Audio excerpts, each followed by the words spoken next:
Xavier, oui, ce n'est que le début de l'histoire. Xavier Bauduit, François Hollande a prononcé, c'était hier dans la Cour d'honneur des Invalides, un discours très attendu. Oui. Certes, il a reconnu les responsabilités des gouvernements français dans l'abandon des harkis qui ont été massacrés après le départ des Français en Algérie. Et lorsqu'ils ont été accueillis en France, ils ont été très mal accueillis. Et vous, ça vous a donné envie de rattraper un coup d'éventail qui date de 1827 ? Oui, c'est exactement ça. Nous allons à Alger le 29 avril 1827 quand le consul de France, il s'appelle Pierre Deval, reçoit 3 coups d'éventail, ou plus exactement de chasse-mouche, donnés par Hussein, le Dey d'Alger, c'est-à-dire le chef du gouvernement. Ça, des générations d'écoliers ont appris cette histoire de coups d'éventail.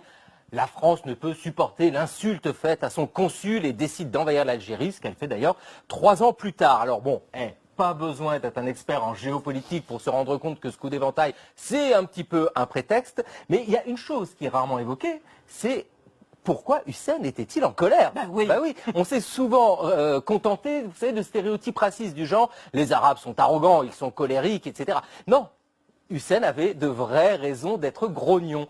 30 ans plus tôt, un de ses prédécesseurs avait prêté plusieurs millions à Bonaparte qui était en route pour l'Égypte.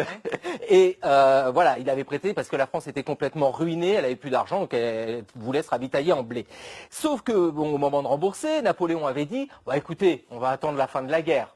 D'accord, pas de problème. 1815, Waterloo, Napoléon est renversé, Hussein demande le remboursement. Pas de réponse. Il réitère ses demandes. Voilà 15 ans, il n'en peut plus d'attendre. Surtout que c'est un prêt sans intérêt.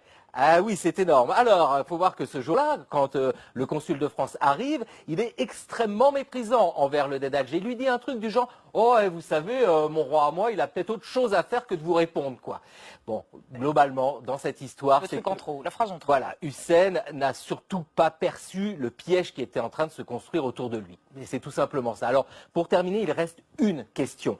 C'est-à-dire qu'on ne sait pas trop si Hussein assène son coup avec le manche du chasse-mouche ou avec les plumes. Et vous le savez bien, il faut toujours se méfier des trucs en